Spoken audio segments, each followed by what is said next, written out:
Hey, Blue Table fans. Before you see a pricing sheet for Blue Table painting.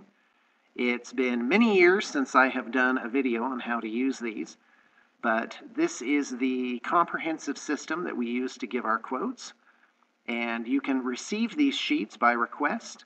There is a email in the liner notes, and you just say the armies that you want the sheets for, and you can go ahead and fill them out yourself. I'm going to show you how they work right now. It's really pretty simple. You go through and you pick the models that you want. So and you change the quantity, the QTY column here. And so you just say, well, I want this model, I want one of those, I want, let's say 2 of these guys. And then you can go and you can change the level of painting. Now for heroes, we have it set at level 5. Which is the standard. We do levels 2, 3, and 4 for basic troops, and 5, 6, and 7 for heroes. And this is called a split.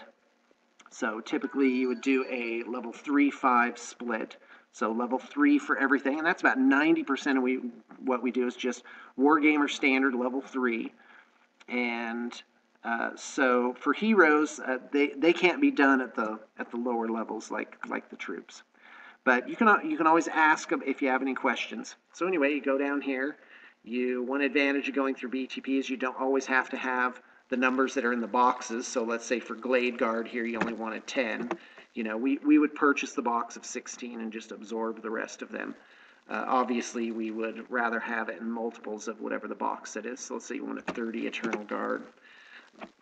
We do have discounts available for bulk or other types of common sorts of, negotiable things. So bulk is like a typical one. Also level of painting. So you can come over here to column B and reduce or increase the level of painting.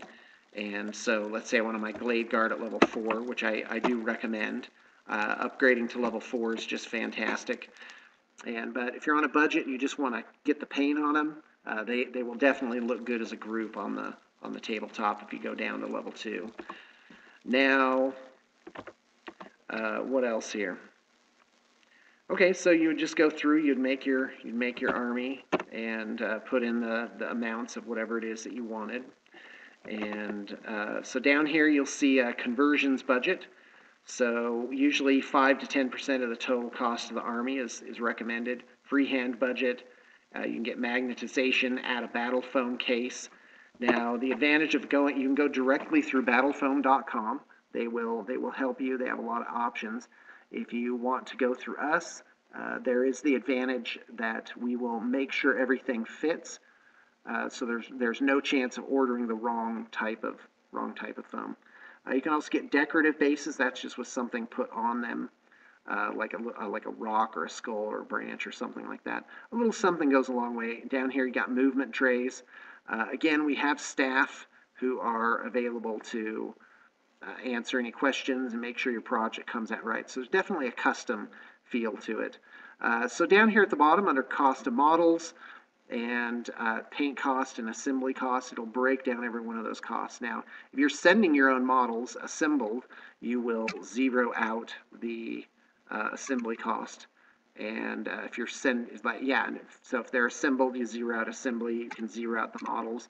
Obviously, there is still shipping here, so you don't necessarily want to zero that out. Let's put that back in there. Now, there is a drop-down menu for shipping. So you've got to make sure that if you're in the U.S. that you choose U.S. shipping. And guys, that is really the basics of this. Now, we do have one other feature to these sheets, which is really super nice, which is up here on column C at the very top, there's like this little triangle drop-down menu.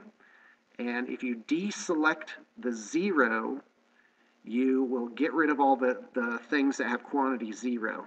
So it will automatically clean up your sheet and just leave the things that you have ordered.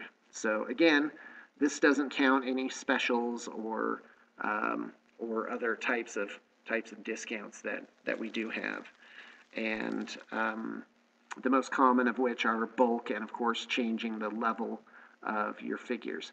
Now, just a little bit of kind of a postscript on level changes. So to go from a level 3, which is the sort of meat and potatoes of what we do, to a 4, which I recommend, is time and a half. And that's also time and a half detail and painting, and it really, the artists really do something a little extra special for that. And of course you can make your heroes to correspond to that. Usually it's best to go 2 levels higher for the heroes, so you make it a level 4-6 split is what we call it. And that is also, it should be right around time and a half. So in terms of payments, we like half down. On the sheet it'll say 65% deposit, but it doesn't need to be that. In fact, you can break it down to as low as quarters.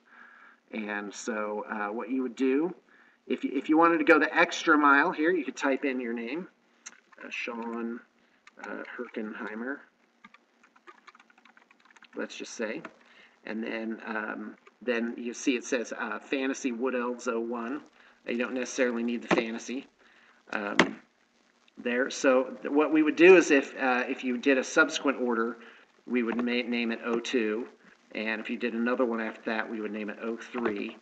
And then that way, when the artist gets it, he knows he's matching something that's been done previously, or that this client has done something before. So we need to tend to that. So folks, that is what I have for these sheets. Again, you can get these on request, and you can get almost as many as you like at the same time.